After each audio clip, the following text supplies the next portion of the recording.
Great. So today we have a seminar by Balt and Rees on bootstrapping defects and boundaries for the free scalar field. All right, go ahead. That's correct. Thanks, Tom, for the announcement and the hosting. So yes, I'll be talking about the simple theory of a free real scalar field. And in that theory, we're going to consider conformal defects and boundaries and see what the bootstrap can say. The conformal bootstrap approach can say about these kind of structures. So this talk is based on these two papers that have already appeared on the archive, which were written with these people. Not all of them are on every paper, but you can figure that out yourself. So with Connor, Edo, Pedro, Lorenzo, and Sean. So what is the question we tried to answer in these two papers? That would be the following. So consider a simple, like real free scalar phi in more than two space-time dimensions. What then is the space of unitary, conformal, p-dimensional defects in for such a theory? So let's unpack that question a little bit. When I say a free scalar phi, of course, I mean the standard conformal field theory of a free scalar phi, where phi is some conformal primary operator that obeys the massless Klein-Gordon equation. Unitarity means that the spectrum of operators in particular obeys the usual unitarity condition, both on the defect and away from the defect. When I say the defect is p-dimensional, that of course means that there's a dimension p, p dimensions of the defect. The codimension in this talk will generally be denoted as q, so that's the number of dimensions transverse to the defect. And then finally, when I say that the defect is conformal, then that means, for the contents of this talk, that the bulk SO d, d plus 1, 1 global conformal symmetry is broken explicitly by the presence of the defect to this symmetry algebra, which in particular has an SOP plus 1, 1 conformal symmetry parallel to the defect, and an SOQ rotational symmetry of rotations in the transverse directions. Notice that in principle, you can consider more general defects. An obvious generalization would be to consider defects that are charged under SOQ, so that it have some kind of direction in the associated to them in the transverse space. But those are not the kind of defects that we will consider here, so I have nothing to say about such defects. We're going to assume that this symmetry algebra here on the right is going to be preserved. So actually, if you want to do conformal field theory in the presence of defects, both these sides are, of course, important. The left-hand side, the SOD plus 1, 1, is still important. It's still there. It labels, the bulk operators have quantum numbers under this algebra. And of course, the bulk OPE is completely still determined by this unbroken, the global conformal algebra in d dimensions. On the other hand, the defect operators are charged under this, have quantum numbers for this algebra. And the defect OPE is, of course, the p plus 1 dimensional conformal OPE. And the bulk defect operator expansion, on the other hand, is also characterized, constrained by this algebra on the right-hand side. So that's then the setup. So that's the more detailed version of this question. And now we'd like to answer, we'll try to see how much progress we can make in answering this question. So before we do that, let's start with a little bit of a discussion of why you would be interested in doing this. Well, first of all, of course, our goal in life is to bootstrap everything under the sun. So why not this also, which is only a partial motivation, really. But it's definitely a kind of question that is completely suitable for attack by modern conformal bootstrap methods. Of course, when they say bootstrap, what we really want is some kind of classification of all possible structures. In the case of defects, it's often said that the classification of defects is as complicated as classifying the space of all theories in this case, P dimensions. But that we'll see is for a free scalar theory, the classification of defects is actually can be a bit simpler, and is not space of defects is not as rich as the space of p-dimensional field theories. At least defects that talk to the bulk. Of course, you can have some decoupled stuff on the defect, but that's not the kind of stuff that we are interested in. There's also a little bit of a physics motivation.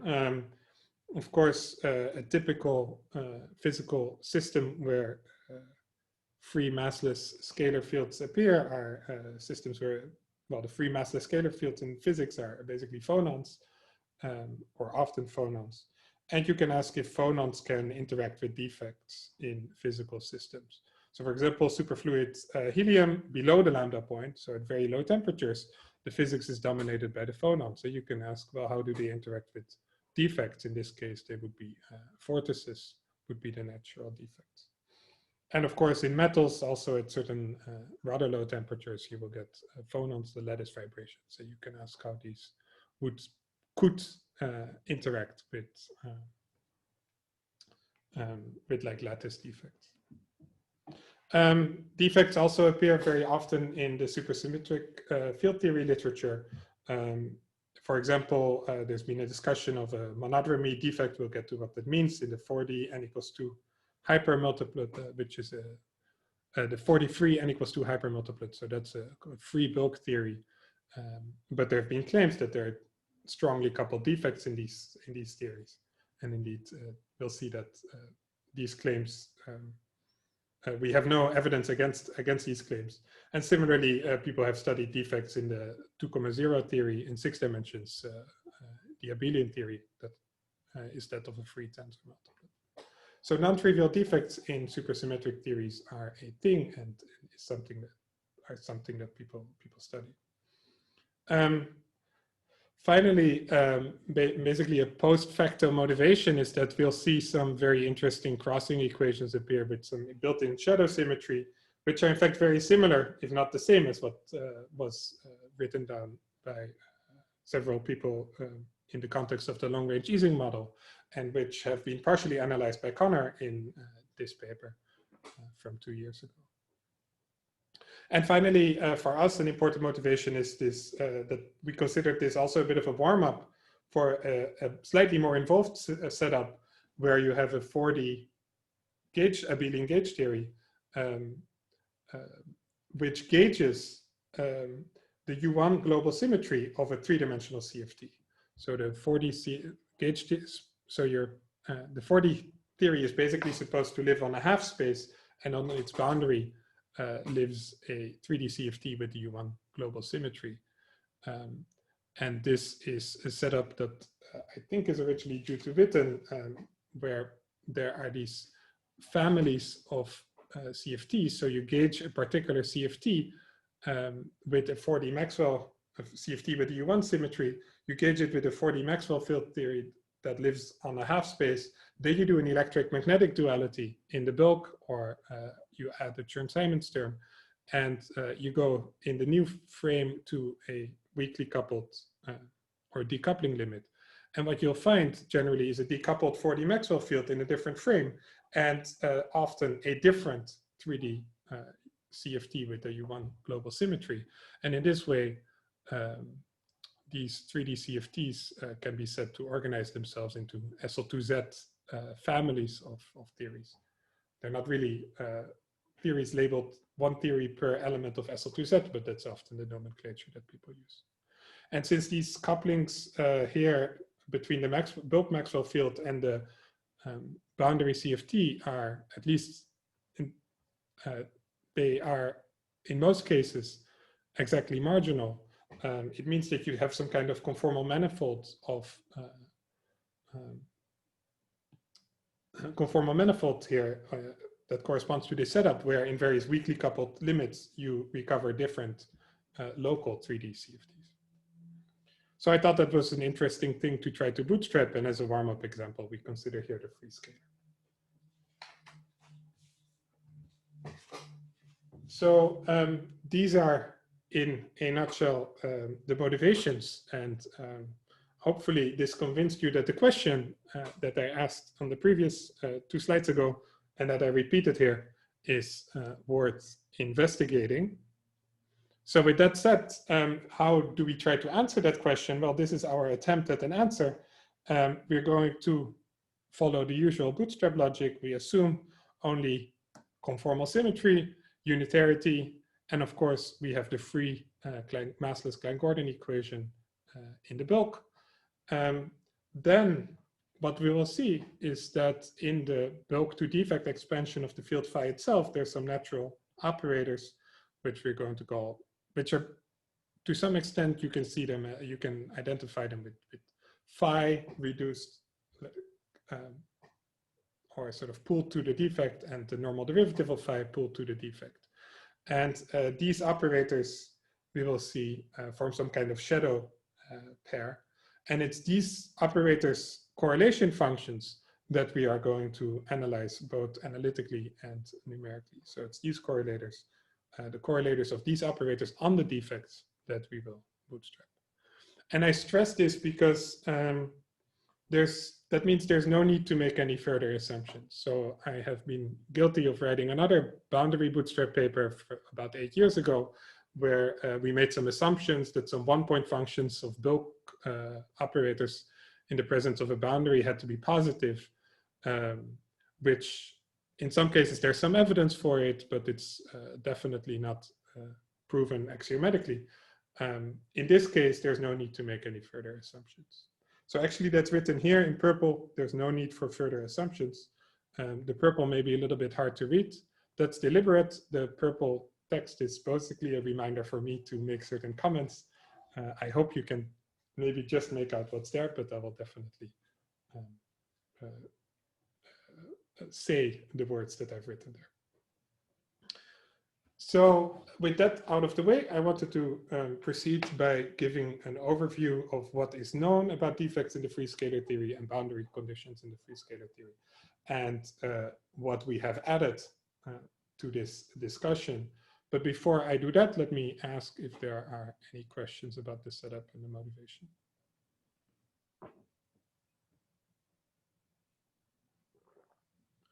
I have an eye on the chat if you want to formulate questions, phrase questions in the chat, but I'd rather you just interrupt me, unmute and interrupt me.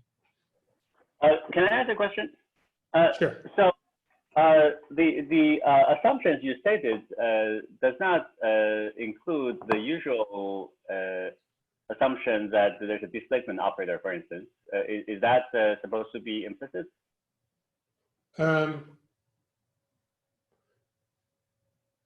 Not in all cases, but you'll see in the remainder of the talk where and when the displacement operator appears and when it's not entirely necessary. Okay.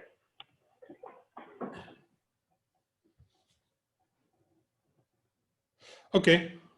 Any more questions? Sorry, let me not jump ahead. No?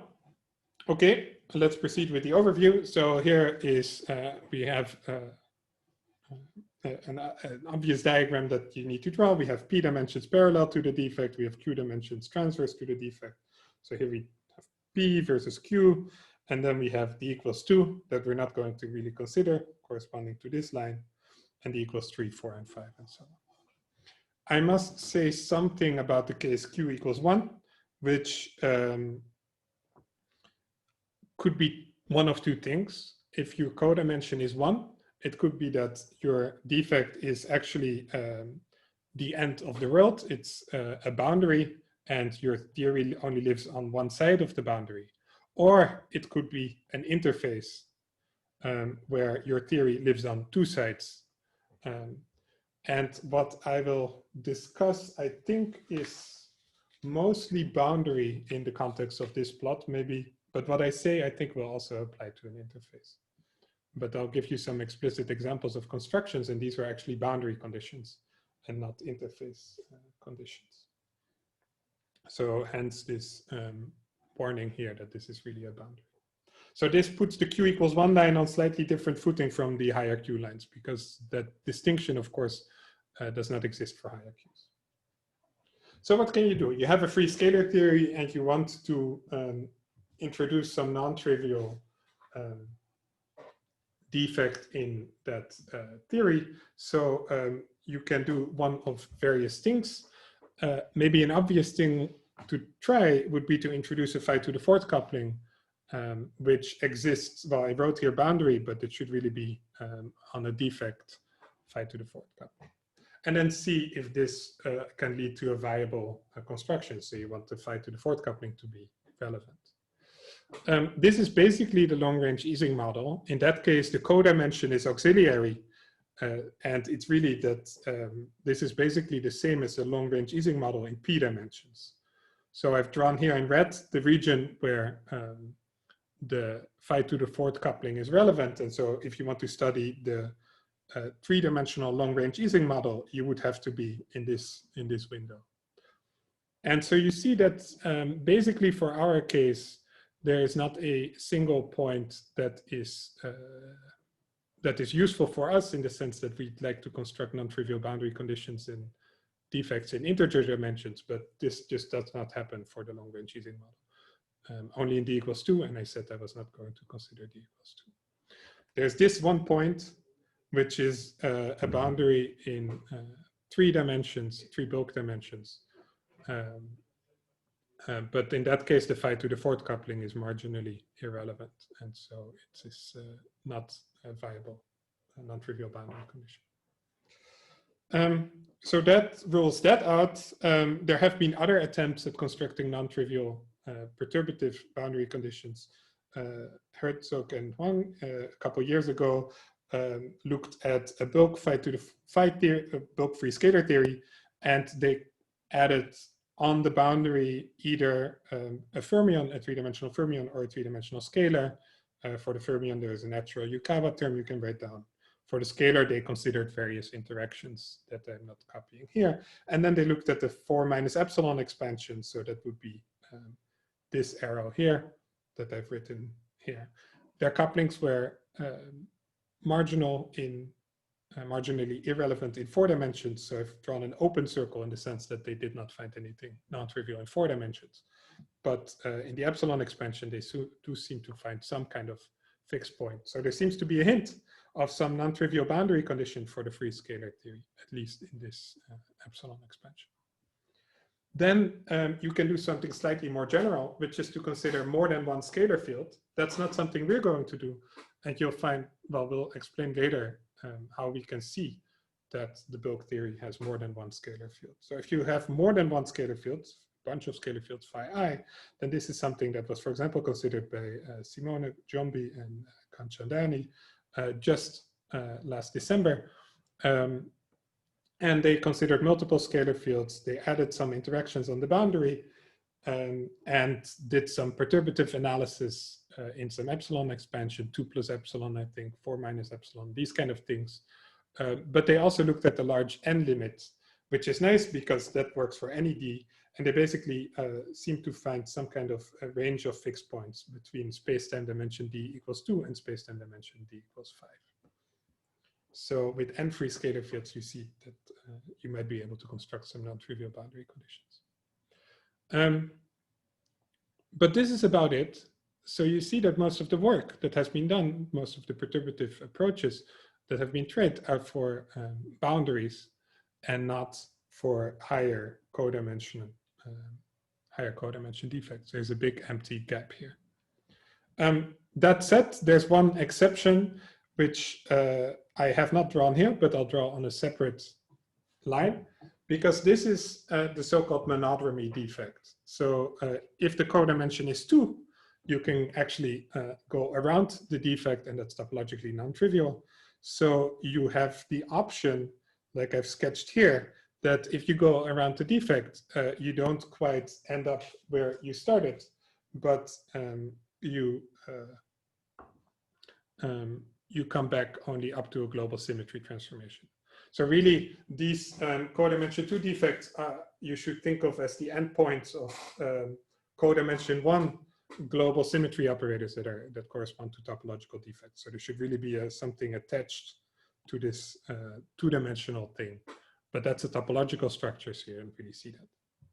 So you go around, you come back up to a global symmetry transformation. We have a single real scalar field, so there's only one global symmetry that I can think of, which is the transformation where phi goes to minus phi. So you can have the Z2 monogramy defect. And this is a separate case, and people have studied that also. I think the idea of the monogramy defect was famously, sort of famously discussed first a while ago in the three-dimensional Ising model. I've drawn an open circle here because three-dimensional Ising model is not free, so it's not an example of a defect in the free theory. And in the epsilon expansion, it was also studied. It starts from what I'll consider a trivial defect in 4 dimensions, and then in the epsilon expansion, it was studied and seemed to lead to some non-trivial correlation functions. And then in the 4-dimensional n equals 2 theory that I've already talked about that one of a free hyper, there is a, you can play some games with the chiral algebra that happens to exist in these theories. And there's some evidence for a non-trivial monogramy defect. Of course, now you have some extra matter in the game, so extra matter kicks in also. But there's some evidence for non-trivial monogramy defect in that theory. And some papers on that topic you can are these two. So it is, for example, an open question. It was an open question whether there exists a non-trivial monogramy defect in the free theory in 3 dimension. In Ising, it's very likely to exist, but whether there exists something non-trivial in the free theory is an open question. And maybe at this point, I should also say that. Balt, yep. Why is this an open question? Why what you just said is not a construction? Why does there have to be any discussion for free theory? I'm confused. There exists a monogramy defect in the free theory. Yeah. And when I say non-trivial, I'll get to that in a second. So the question is if the dynamics of this defect and of the bulk operators in the presence of this defect is completely fixed or not. And I think that is what I call, so if it's completely fixed, then the defect is trivial, and that defect exists. But if the dynamics of the scalar, the question is if there's any room for non-trivial dynamics of the free scalar field. Are you asking if there is more than one such defect? Yes. Okay, sounds good. Bob, it seems to me that when you speak of the monogramy defect, you're implicitly gauging that discrete symmetry in the bulk. And because if you consider a correlator with a phi within the presence of defect, it's not single valued, right? That's correct. So it sounds like you are really gauging that symmetry, and so you only allow things that are like phi squared, for instance.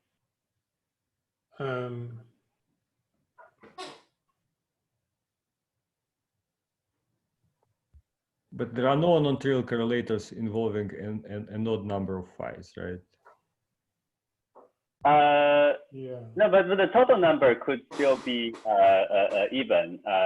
I'm just saying that if I take a single phi, I mean, the correlator itself would.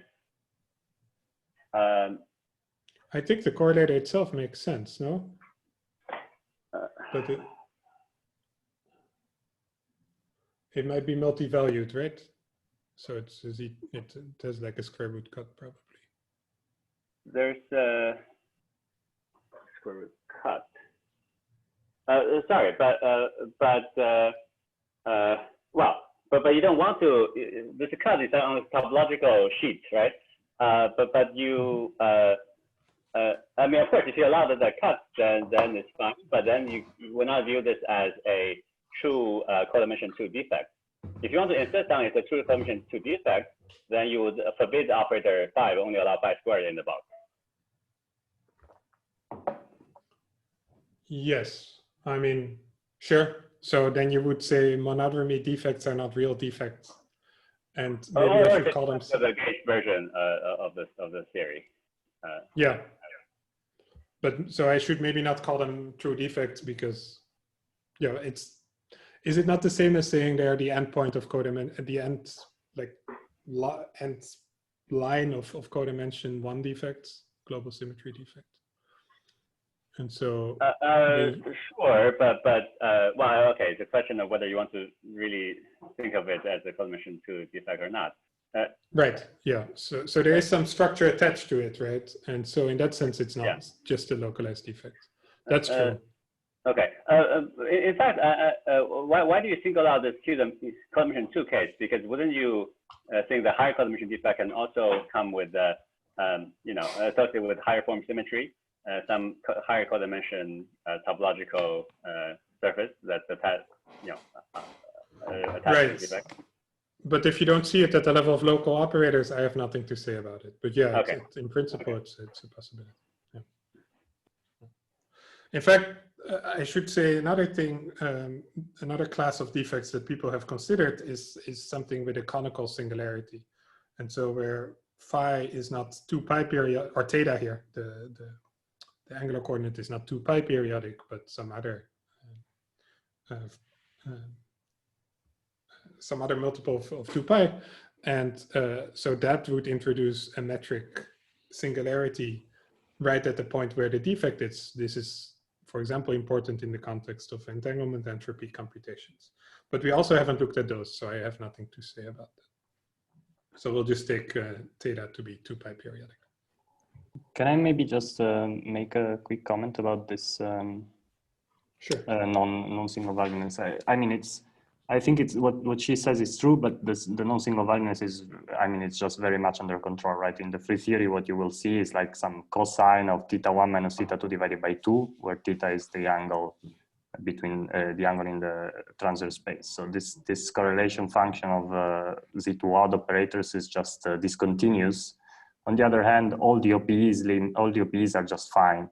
So if you care about defects in terms of crossing equations, you can just still consider this. Although it's true that the Z2 odd operators detect the domain wall.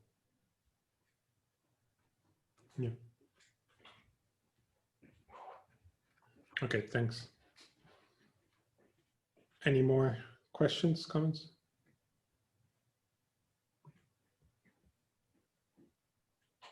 Okay.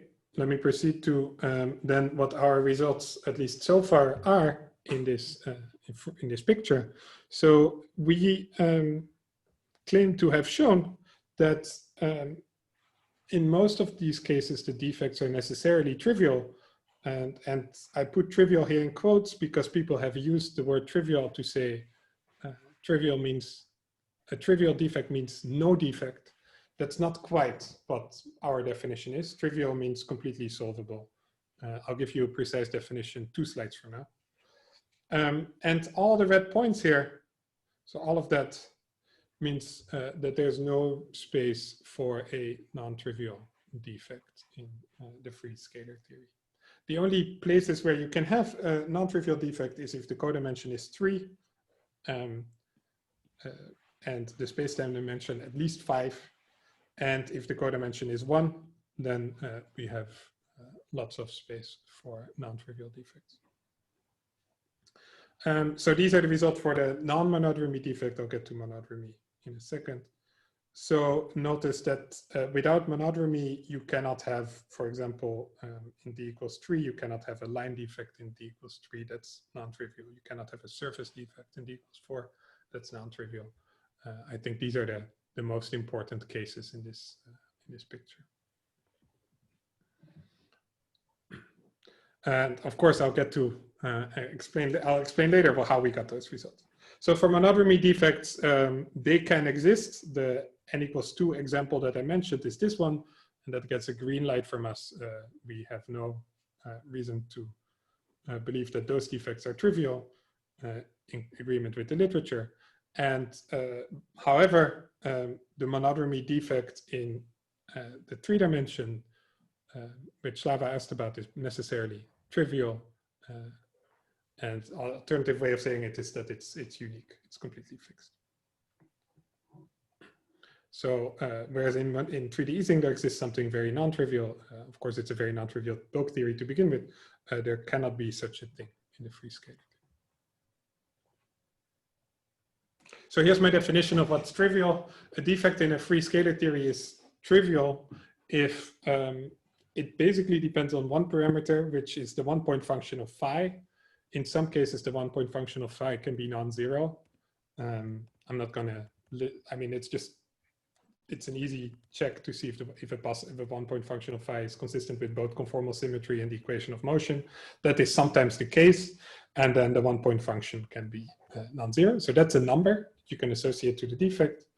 Then the 2-point function is completely fixed. And in fact, I'm adding this subject C to say connected 2-point function, in the sense that this is the full 2-point function minus the 1-point function contribution. So this one is completely fixed. It is known, and it depends only on P and Q and whether there's a monodromy or not, and on nothing else. And the endpoint function of phi are basically those of a generalized, have a generalized free structure. It's a sum over permutations of a product of 2-point functions up to the 1-point functions. So this is what I call trivial defects. In this sense, there's no room for non-trivial dynamics that you can see in the correlation functions of the bulk field. Of course, like I said before, there can be all kinds of decoupled stuff on the defect. That's not something I care about. It's with the bulk field that there cannot be any, the bulk operators, that there cannot be any non-trivial dynamics. But Balt, just to understand, is a phi a free parameter, or that's also fixed by the construction? A phi is a free parameter. That's the only parameter. Maybe I'll proceed to the next slide and give you examples of what are trivial defects in my case.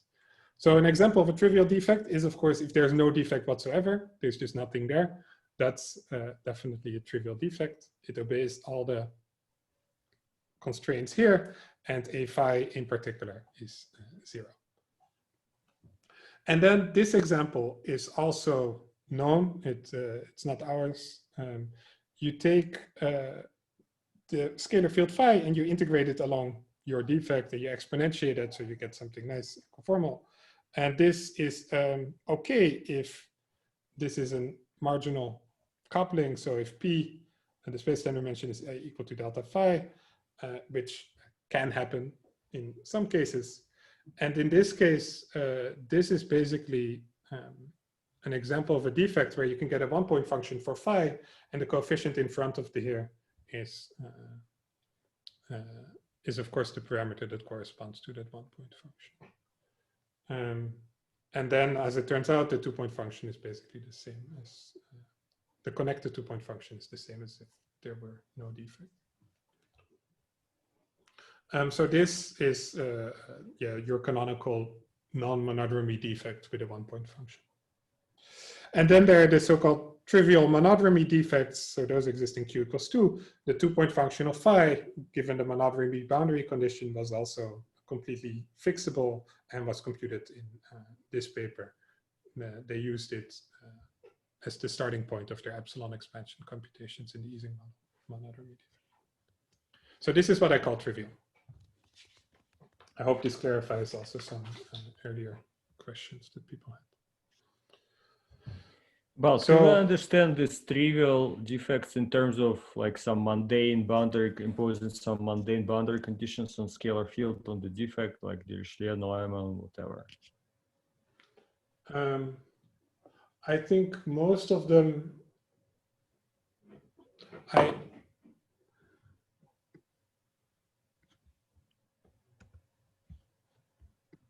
I think the monogamy defects, the trivial ones, as far as I have checked, I haven't checked it in detail, but I think this may be an exhaustive list of what I call trivial defects. I'm not arguing with it. I'm just saying that what like a naive physicist would do would first of all try to impose some boundary conditions on phi and see what happens. But you see, this is basically it. I mean, there's either What would you function. get? What would you get if you followed the naive physicist approach? Would you get this list, or would you get something a part of this list? Because you mentioned this example of phonons interacting with vertices and so on. All these examples are in usual standard physics. They're analyzed by effective field theory techniques where you don't think about conformal symmetry, just think about effective Lagrangians, boundary conditions, and so on. So yeah, I think you'll get this list. I think it'll be. From the passenger point of view, one would think that if you want the correlator to factorize into two-point functions, you probably want the action, including boundary term, to be Gaussian. Yes. Yeah. So that would restrict. I think this is the list. I think your question will also become more clear after I tell you what the bulk-to-defect operator expansion of the bulk field phi is, because there's very little room for dynamics there. Right. So, and I think you're basically right that it's basically like Dirichlet conditions, but you sort of have to, like Kaluza-Klein decompose the SOQ, the transverse rotations.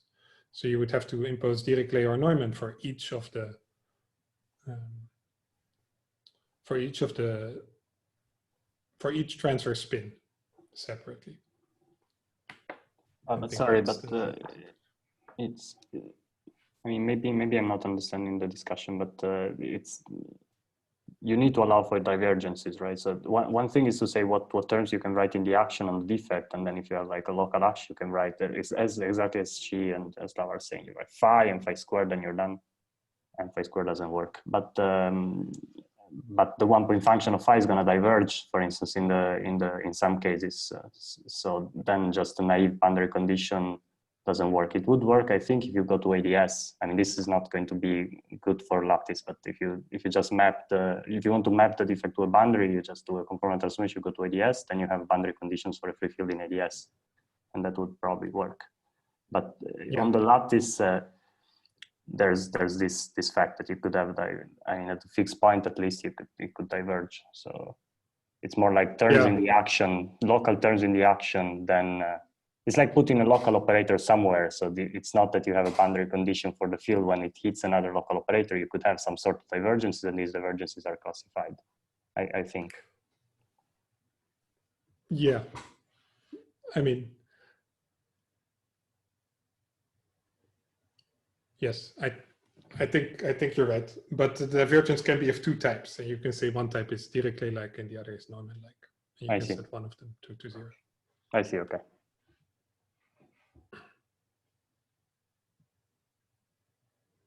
Any more questions?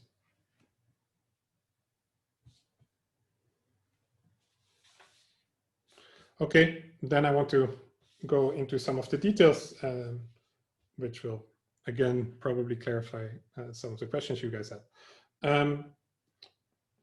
We'll see shadow symmetry will play a very important role, but before we get into the quantum business, let's first think a little bit about the classical problem, which I think is a useful classical analog.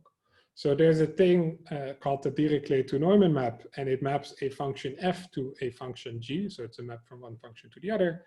And the way it's done is very, very simple. You have a region D on which there lives a free massless scalar, classical scalar field. F are the Dirichlet boundary conditions for the field phi. You solve the massless Klein-Gordon equation with boundary conditions for F. And then once you have solved it, you go back to the boundary and you read off the normal derivative of phi at the boundary. And that gives you, by construction, the function g. So this is the Dirichlet to Neumann map. And what's important to realize is that this is a well-defined procedure. It's a well-defined map between functions or maybe distributions if you want to be careful.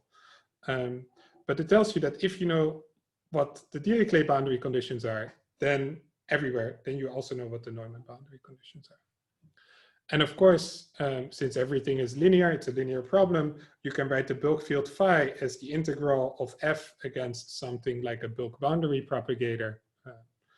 Then you take the normal derivative of the bulk boundary propagator, you go to the boundary, and that will give you g as a function of f in such a way where g is f integrated against some kernel. And this kernel is basically, for those familiar with ADS-CFT, it should not be too surprising that this is basically a two-point function. So this looks already very much like a shadow transformation. And I think the main takeaway point, so I'm not being super precise here, but the main takeaway point is that this is a well-defined map and that imposes relations between defect operators that we should somehow recover in our CFT analysis. So it's a bit the case, you'll see soon that you cannot specify Dirichlet and Neumann completely independently of each other. So speaking of defect operators, what are these defect operators? Well, of course, they have the usual quantum numbers. So there's an operator living on the defect. It has its charge under SOP plus 1,1 and SOQ. The SOP plus 1,1 gives you the conformal quantum numbers. So I've written a scaling dimension. I've assumed here it's a traceless symmetric tensor. Of course, more generally, this L, the spin, should be replaced with some Dinkin labels for the SOP rotations. But the operators are also charged under transverse rotation. So here I've assumed, again, it's a traceless symmetric tensor of spin S. More generally, S might be replaced by some Dinkin labels for some representation of SOQ. So these are the quantum numbers that you should associate to the operators living on the defects. Of course, there can be very many of such defect operators. The more interesting question is perhaps, what are the defect operators that appear in the bulk defect operator expansion of the bulk operator phi? So phi here lives in the bulk, and we'd like to ask, well, out of all the defect operators, which one can appear in the bulk to defect expansion of phi? So that's equivalent to asking what the two-point functions are allowed between phi and the defect operator O delta. As it turns out, your first constraint is immediate. O hat, the defect operator, needs to be a scalar. It cannot be charged under SOP. And then it can have arbitrary spin, transverse spin S. And the two-point function in that case is completely fixed by just conformal symmetry. There's a coefficient B that is undetermined. It's physical if you've normalized all your other operators. And you can take it to be real and positive. And then there's this structure where Y is the transverse dimension and X is the parallel dimension. So that is what conformal symmetry tells you. Then you act with the Laplace equation, with the massless coordinate equation, Laplace operator. You demand that you get 0. And that furthermore fixes these dimensions of the defect operators that can appear in the bulk to defect operator expansion of phi to be one of two kinds. You either have the so-called plus modes, delta plus S, or you have the minus modes, delta minus S. And the plus modes have dimensions delta phi plus S, and the minus modes have dimension delta phi plus 2 minus q minus S. So in the bulk to defect operator expansion of phi, there are for each S at most 2 possible operators. And this is going to be important for us. So let's look a bit more closely at these equations that we just derived. First of all, if you sum them, it's not hard to check because the dimension of phi is that of a free scalar field in p plus q dimensions. It's not hard to check that they sum up to p. So that's the first indication that these are a shadow pair. Their coefficients are also constrained because you can look at the two-point function of phi in the presence of the defect. You act with the Laplace operator, you should get a delta function, not 2 times the delta function, not n times the delta function, really just the delta function. So that fixes a normalization, and it tells you that there's basically this kind of constraint where there's some number that I'm not going to write down times the plus mode OP coefficient squared plus the minus mode OP coefficient squared equals 1. And this must be true for each S separately. So at most, one of these two operators can vanish. They cannot both vanish. Then I should say something about the values that S can take. If there's no monodromy, S should be an integer. If there's a monodromy defect, you have a Z2 monodromy defect, S should be a half integer. And if it's a boundary, then S equals 0. And it's maybe a slightly separate computation, but our everything we said is still valid for, you just substitute S equals 0 and Q equals 1. We can also immediately from this tell when phi has a 1-point function, phi can only have a 1-point function if one of the allowed operators is the identity operator. So that's an operator with S equals 0. It's a minus mode necessarily. And so its dimension must be 0. And that tells you that the 1-point function can only appear when Q is equal to P plus 1. Then more interestingly, of course, there's a unitarity condition. And you see that for large enough S, these dimensions definitely go negative and violate unitarity. So unitarity is going to help us a lot because it's going to disallow a large number of these minus modes. It says that S is bounded from above by this or this value depending on P greater than or equal to 1. And these are necessary conditions for the minus mode to appear in a reflection positive setup. And then there's one more subtlety that I wrote here in purple, which is that if Q is equal to T, Q is equal to 2, then you see that the S and minus S modes are degenerate, and you should just throw away the minus mode. It makes, it's not a physical mode. So the minus mode for Q, the 0 mode, the S equals 0 mode for Q equals 2, you should also not consider. So in most cases, and actually in very many cases, there are almost no or absolutely no minus modes allowed. And you should really count when minus modes are allowed to appear. The importance of the existence of these minus modes is highlighted by this claim that without any minus modes, there is no dynamics left. The endpoint functions of phi, not just the 1-point function in the presence of a defect operator, that's what we analyzed so far, or the 2-point function. The endpoint correlation function of phi are all trivial, and therefore so is your defect. Trivial in the sense that I explained before. So this is the main claim of our first paper. The proof proceeds in 2 stages. You first show that the OPE of the plus modes with themselves only contains operators with double twist quantum numbers. So phi goes necessarily to a plus mode if there's no minus mode. And 2 of these plus modes only contain double twist operators. You don't know their OPE coefficients, but their quantum numbers are of the double twist type. That is like delta 1 plus delta 2 plus 2 n plus L. That must be true. And from that, you can show that the endpoint functions of the plus mode must be necessarily GFF. And if the endpoint functions of the plus modes are GFF, then you can lift that to the bulk to say that the endpoint functions of phi are also generalized free. And that would conclude the proof. So this is the proof in a nutshell. I'd like to elaborate a little bit on each of these points. So let's elaborate. How did we show that the OPE of these plus modes only contain operators with double twist quantum numbers? Well, that you can show by looking at these 3-point functions. So you take one bulk field phi, you take a plus mode here, and then you take a generic third operator that can in principle a priori be anything. Phi by assumption only goes to a plus mode, so you get a single block in this 3-point function. It happens to be a 2 of 1. You've already solved the bulk equation of motion by virtue of the presence of this plus mode here. You gave it the right dimension, so that solves the bulk equation of motion. However, as it happens, if you put phi right above, vertically above either of these 2 operators, so you put phi above either your generic third operator or about these plus modes, then your 2 of 1 becomes singular and something blows up. But this cannot happen. Phi vertically above either of these operators is a totally fine configuration. So you demand that the cancellation, that the singularity is not present. And as it happens, this 2f1 conspires so that only generalized free scaling dimensions are allowed, and so that the singularity does not appear. So now you know that the 2 in plus mode 1 plus mode 2, this third guy must be generalized free.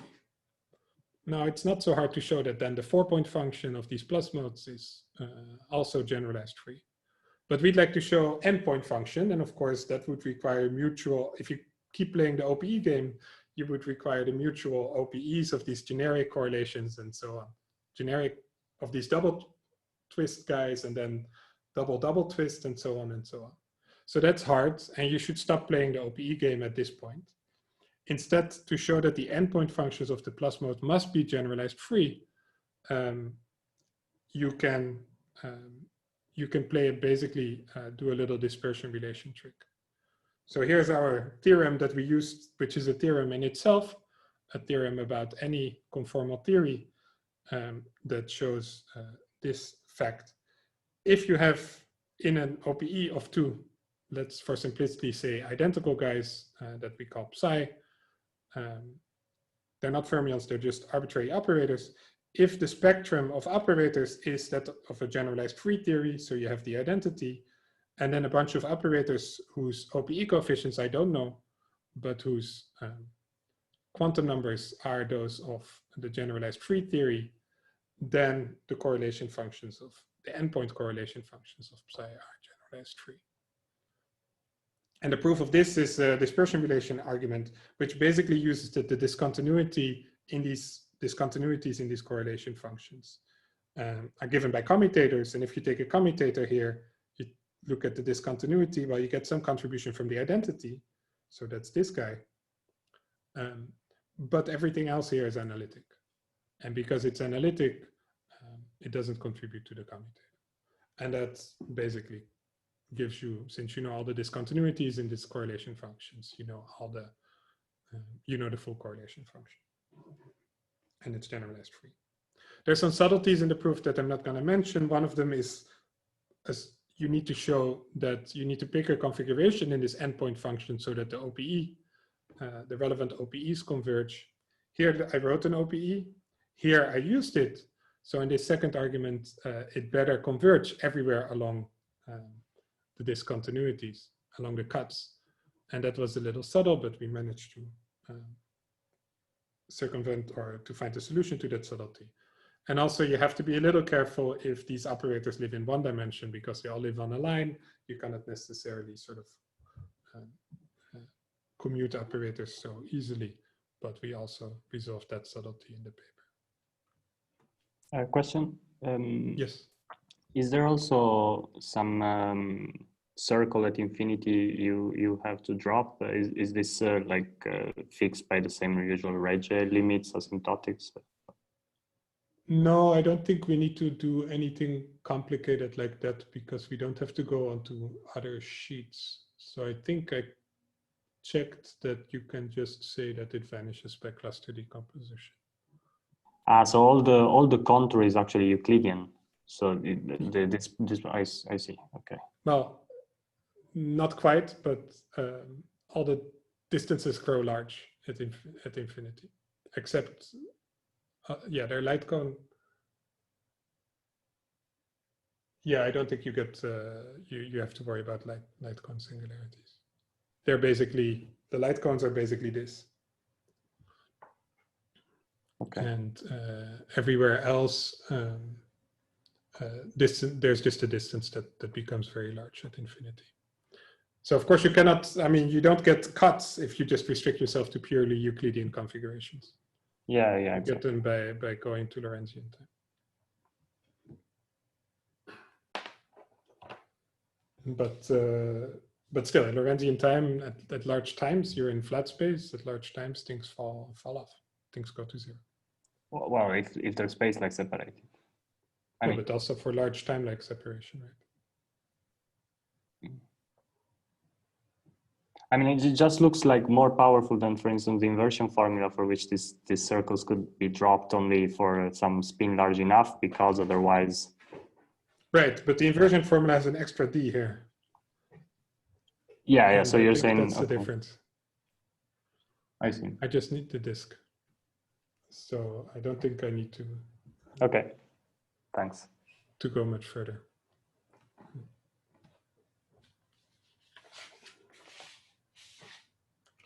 Okay, so And that basically concludes the first part. So I'm also almost out of time. The phi-to-defect operator expansion. So let's recap very quickly. The phi-to-defect operator expansion has infinitely many of these plus modes, because remember this equation that is valid for each spin. So, and since you can only have at most a few of the minus modes, it means that above a certain spin, this all the plus modes must be such that this equation is obeyed without this contribution. So it has infinitely many plus modes, at most a few minus modes. If there are no minus modes, the defect is trivial. So the minus modes are really essential for a non-trivial defect. And you can just count by unitarity when the minus mode is allowed. And in a large class of defects, the minus modes are not allowed. And that immediately implies all the red points that in the figure that we've shown before. So that's how we get to the triviality of defects in the free scalar theory. So in the interest of time, I worked out an example here, but I'd like to skip that. So that was the defect case. And I already said here, we did some numerics here. We have some work in progress here. So I'd like to move on to boundaries unless there are questions.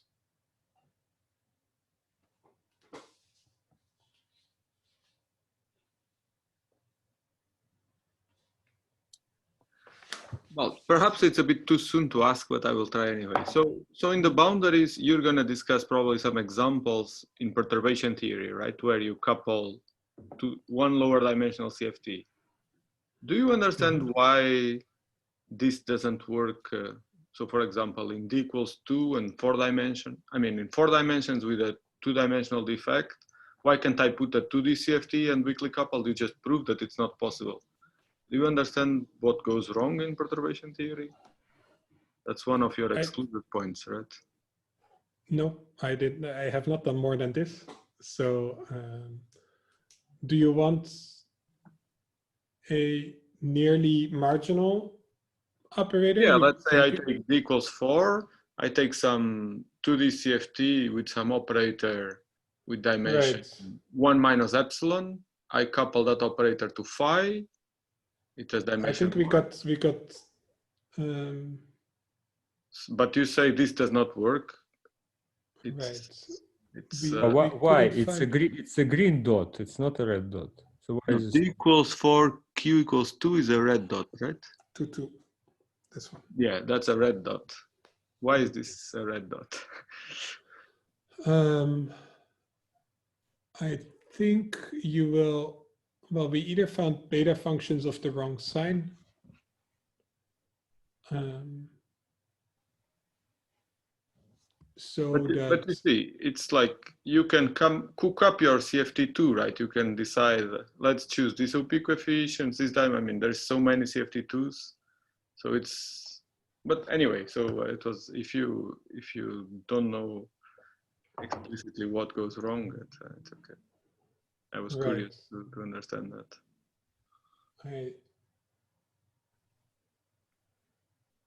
I don't remember. We tried a few. We should have a look together at the paper. We tried a few cases. We found that beta functions had to be 0, but you're right that you can, in principle, tune some dimensions and try to see what happens.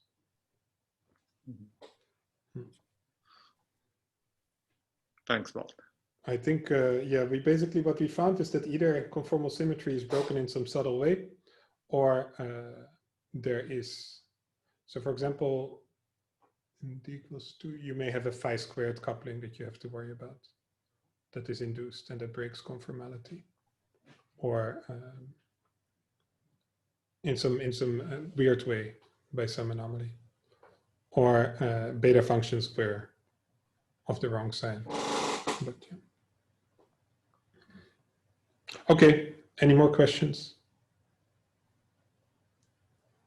I'm out of time and I still have a whole paper to discuss, but I'll try to, I think I can do this rather quickly. So let's just try to see where this lands. I think people are free to leave anyway.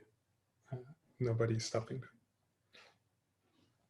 So let's look at boundaries. I need to introduce three operators that we call O1, O2, or two operators, O1, O2, and A phi squared. Those are important to understand the plots. So we're going to look at boundaries. Q equals 1. As I said before, you can take this transverse spin to be 0. Everything works. The plus mode happens to have the same dimension as delta phi. So let's just think of it as phi restricted to the boundary. It's an operator we're going to call O1. The minus mode, if you go back to the formulas that I wrote, has dimension delta phi plus 1. So let's just think of it as the normal derivative of phi. And we're going to call it O2.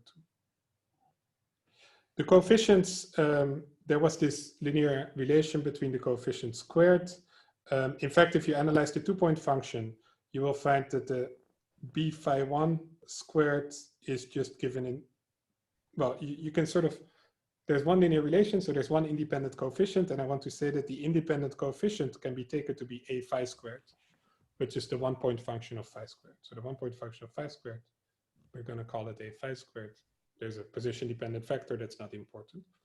So this number parameterizes these two coefficients. If you know the 1-point function of phi squared, you can just do the 2-point function. It has 2 blocks here, 2 blocks there, and you know what these coefficients are.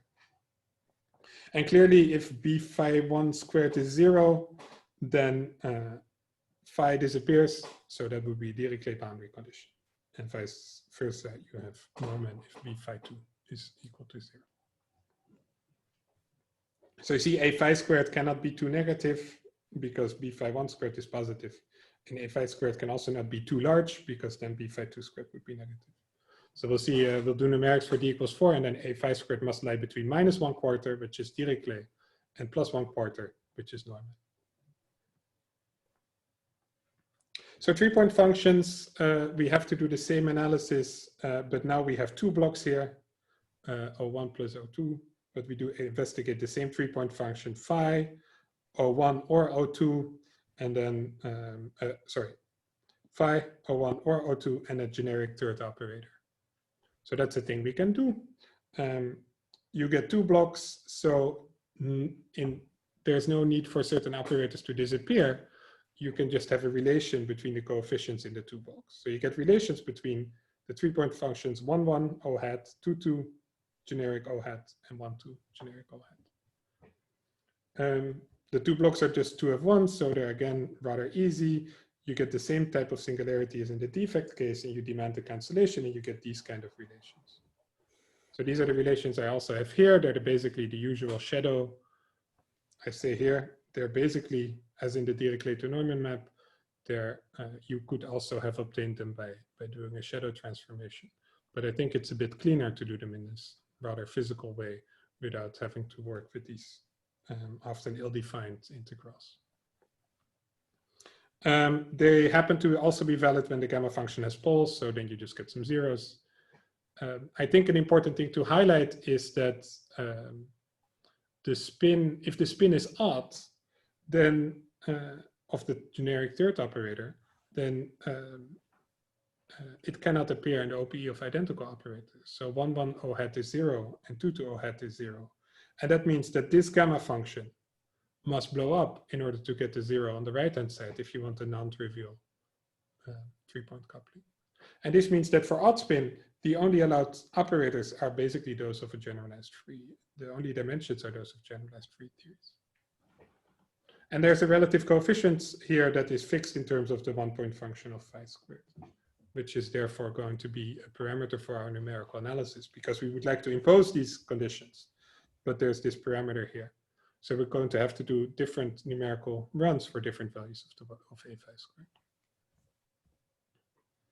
So then towards numerics, we analyzed these 4-point functions, the 4-point function of O1, the mixed O1, O2 4-point function, and the O2 4-point function. We worked in 4 bulk dimensions. Boundary means 3 boundary dimensions, so we do 3-dimensional numerics. Delta 1 is then 1, delta 2 is equal to 2. Clearly, because these OPE coefficients are related by these equations that I just showed, you basically have almost the same conformal block decomposition in each correlation function. But still you have some non-trivial differences between these correlation functions, because these numbers can sometimes be 0, and then an operator can appear in one correlation function, but not necessarily in another. This, of course, happens with the odd spins, which only occur in this correlation function. So the odd spin spectrum is discrete. The parameter a phi squared I already talked about. It's between -1/4 and 1/4 in 4 dimensions. With that, so those are the constraints that I already told you about. You would like to impose a few more constraints. You would like to have a spin 2 guy, which is not a stress tensor. So you want the scaling dimension of the first spin 2 operator to be strictly above 3. You don't want a flux operator, because that would mean a non-local setup where energy sort of leaks through your boundary, maybe to something that lives on the other side, maybe to some non-local theory that lives on your boundary. That is all weird. So you want this operator to vanish, which for our setup means that there should not be a dimension 4 operator of spin 1. So that's yet another constraint we should impose. So a spin 1 spectrum is discrete. So that's nice. We just have a list of operators and we just cross out the dimension 4 operator for spin 1. We do want a displacement operator, which is the stress tensor with both indices orthogonal to the boundary, pulled back to the boundary. That's an operator called d hat. And it obeys a certain word identity, which gives you, for this particular scalar operator that must appear in these correlation functions, gives you an extra constraint that is different from the one I've written before.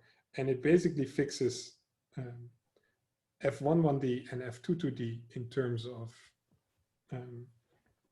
a new number that is the displacement operator, displacement central charge, CD. So this is a separate constraint. We didn't always impose it, but you'd like to impose it. So just to check that this is indeed a boundary condition and not some spurious solution to the crossing equations. So this was very fast, but we have, I think this is the exhaustive list of constraints that you can impose on these correlation functions. So you can ask me about it maybe later in the interest of time, but I think we've done, this is the complete list. So if you impose all this, then that's about as good as it gets for analyzing boundary conditions.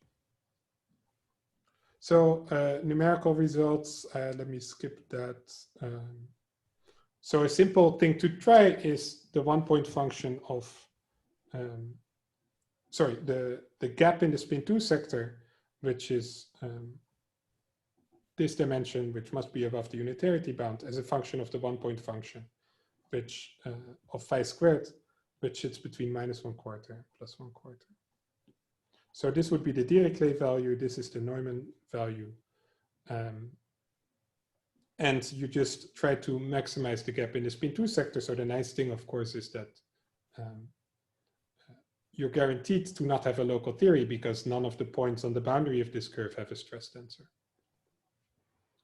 So you see that large parts of this space are actually excluded, which I think is nice. Here there seems to be, for this entire window of a phi squared, there seems to be very little room for non-trivial boundary conditions because the gap on the first spin 2 operator is very, very low. So that's rather interesting. And then why is Dirichlet condition excluded? Dirichlet is not excluded because it's precisely this point. Well, I thought you said delta T has to be strictly larger than 3. And that point has delta T equals 3. So this is the subtlety, because in the interest of time, I wanted to skip it, but you guys are too good. So what happens? Dirichlet means one of the two operators vanishes. O hat 1 vanishes. That is not exactly what we do, because we do a mixed correlator analysis. So by assumption, O hat 1 is not 0. So we actually have to find something for O hat 1 to do, whilst O hat 2 is going to be the Dirichlet correlator. What is O hat 1 going to do? Well, it can naturally be a generalized free theory. So it's really, so Dirichlet for O hat 2, which as it happens is actually GFF, but never mind. And GFF for, sorry, for O hat 1. So basically they're both GFF. And then O hat 1 del O hat 2 has dimension 4 and is a vector and it's primary. So this is a flux operator. We said the flux operator is not a lot. What happens is that this happens to be equivalent by this thing called the fake primary effect, which I skipped, but should not have, to delta equals 3 spin 2 operator. And that is a stress tensor, and that is this operator that you see here. So this pseudo stress tensor is actually a flux operator.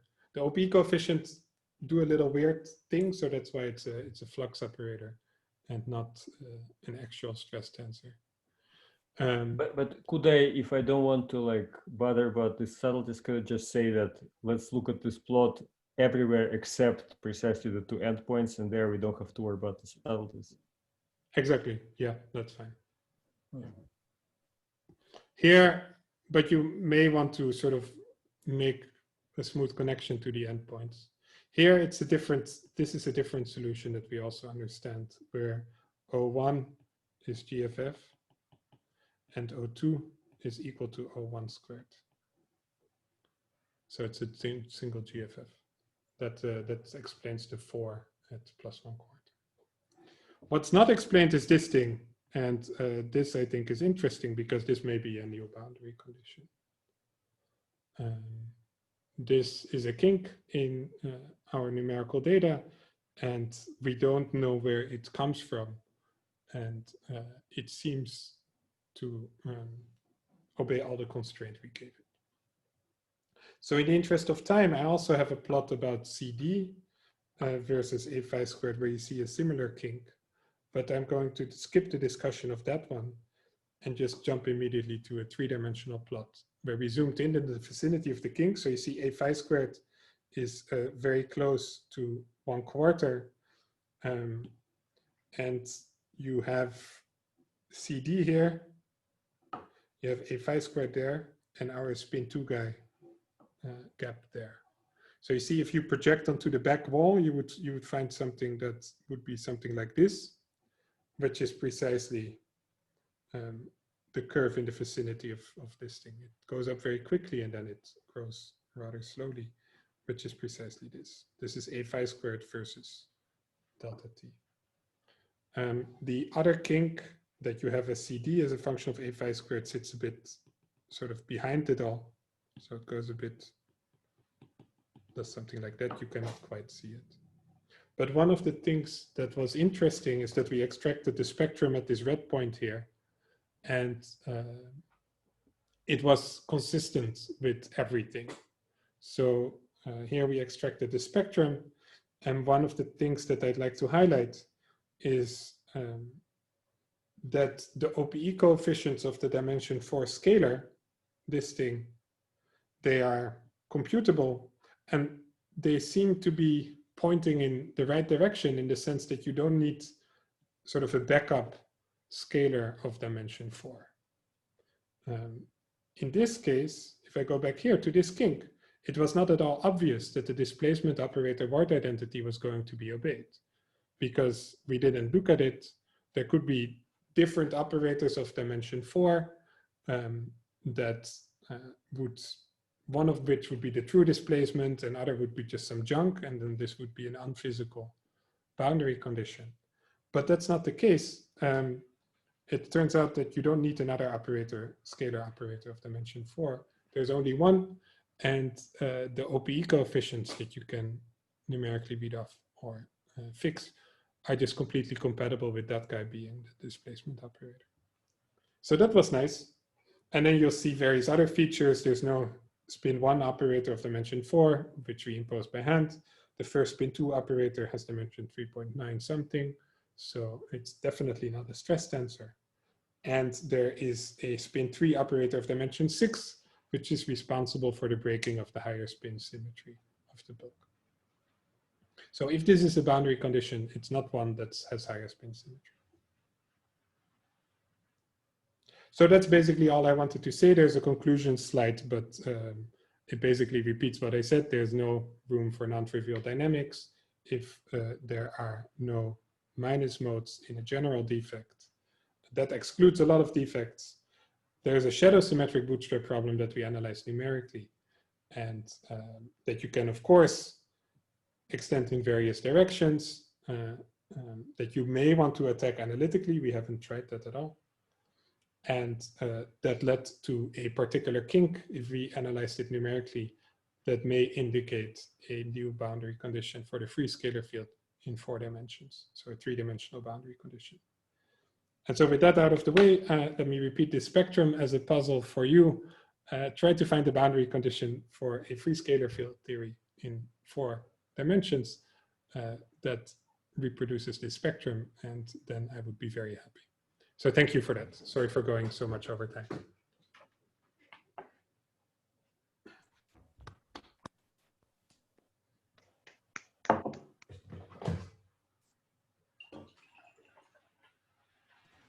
Great. Are there questions?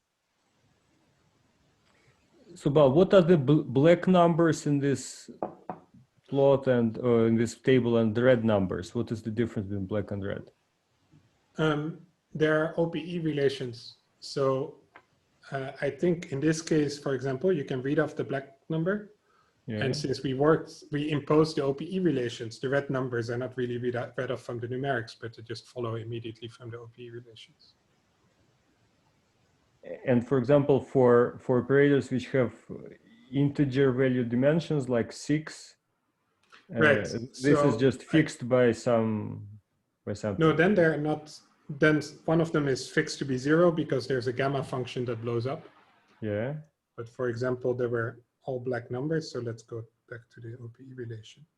So if there is a gamma function that blows up here, then F120 hat is necessarily 0. You saw that in the table.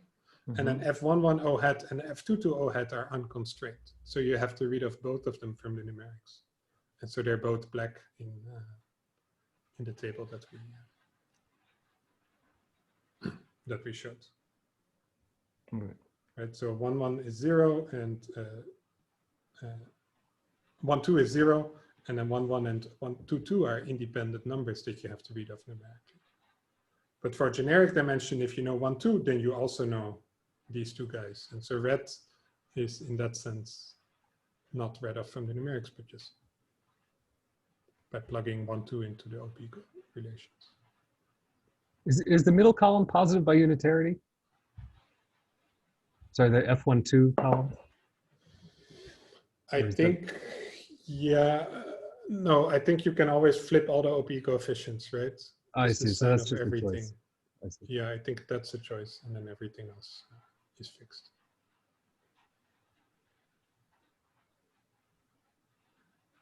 I'm sorry, can you make use of image symmetry when you do this numerical bootstrap?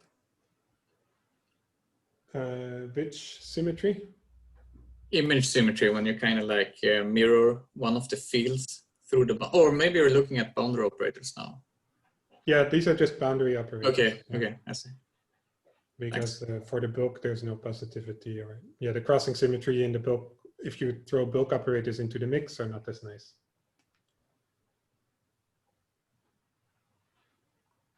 Can I ask a question about the relations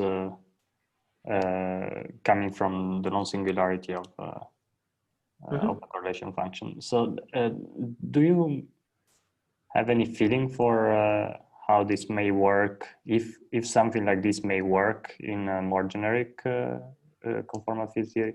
Meaning the following, that I mean, I understand the reason why this works is that there are a finite number of blocks in one channel, because you're really looking at EOP as exactly as the boundary of convergence. But it's also true that the same this is the same mechanism of the bulk reconstruction papers. Like if you just put this, pretend this is ADS, that's how they fix like the tail of double traces and blah blah blah. So is something like this going to work in some sense?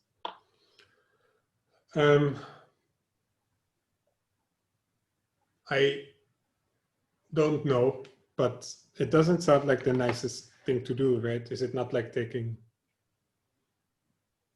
looking at the S-channel conformal block decomposition for a 4-point function and going to the T-channel OP limit? Yeah, it is, but it would be also in this. I mean, if you were to try also that what you said in a free theory, it wouldn't work in any other case than in this case of the boundary. Right? This was a, yeah. So I don't know. Maybe there's some over niceness. I think anything, with infinitely many block, I'm not even sure you get convergent sum rules without some extra using some extra tricks. Okay, thanks. So this boundary condition has two Z2 even relevant operators on the boundary. If I understand, if I look they're both. Yeah. No, because they are, phi goes to the, it's a very good question. It's also part of what, I can't skip anything with you in the audit. So phi is Z2 odd, and so it goes to O1, which is basically phi, and O2, which is derivative of phi. So they're actually both Z2 odd. Yeah, but that means that the operators that you extract that exchanged in the OPs, they are all Z2 even. Oh, sorry. Yes, these guys in the spectrum are Z2 even. And in fact, we also have bounded the first scalar operator, and that's the part I skipped, more generically. And we find that there always has to be at least one relevant Z2 even scalar. But here you have two in this particular table. You have the first two in this particular table there are two. Yes, that's correct. Yeah. So that's true. And one of them happens to be very low. That is absolutely correct. So it's not a stable boundary condition. In fact, when I say there's always one relevant guy, that is the one exception is of course the Dirichlet boundary condition, which is stable. But that's where our setup degenerates, as I explained before, because one of the two operators disappeared. But as soon as you have a non-trivial boundary condition, it must have an unstable Z2 preserving direction. Yeah.